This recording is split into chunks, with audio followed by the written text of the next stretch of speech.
describe you. I was saying, you know, entrepreneur, Dallas Mavericks owner, Shark Tank star. You do it all, Mark. Yeah, I don't know about that, but entrepreneur, that works. You know, you and I were talking earlier today on one of the panels, and you made some really fascinating points about innovation right now in this country, and all that needs to be done to encourage it, to encourage small businesses. What do you think overall is the most important thing for new entrepreneurs right now? Just to go after it. I mean, the thing about being an entrepreneur is it's just all to you. You know, a lot of people like to make excuses. I don't have connections, I don't have money, I don't have this, but, you know, if you find something that you like to do or love to do, be great at it and see if you can turn it into a business. In worst case, you're going to have fun doing what it is you love to do. In best case, you can turn it into a business. I'm just not big on excuses. I just think if you really, everybody has that opportunity to go for it. They just got to do it. Well, you know, a lot of people say it's hard to get a loan right now if you're a small business owner or you're trying to come up with an idea.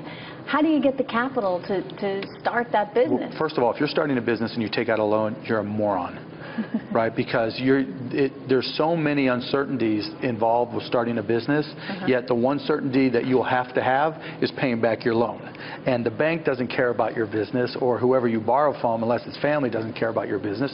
You know, and so it's just a complete conflict. So what's the small business entrepreneur? 99% of small businesses you can start with next to no capital. It's more about effort. You know, small businesses don't fail for lack of capital. They fail for lack of brains. They fail for lack of effort. Most people just aren't willing to put in the time to work smart. I mean, they go for it in a lot of cases, but they just don't recognize how much work's involved. And if you do the preparation, if you start a business, you better know your industry and your company better than anyone in the whole wide world, because you're competing. And to think that whoever it is you're competing with is just going to let you come in and take their business, obviously that's naive. And I think most people don't recognize that.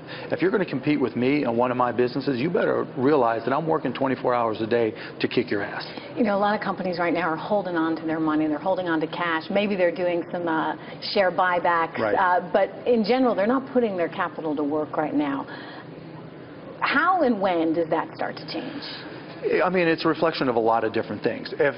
If they're buying back shares, it means they don't see anything in their own businesses that they can invest in. And if they don't see anything in their own businesses that they can invest in, then it doesn't matter if they're bringing back capital from elsewhere, and it doesn't matter that they can talk all they want about jobs, but there's no good reason, you know, to hire people because they don't have places to put capital to work. And I think that's also a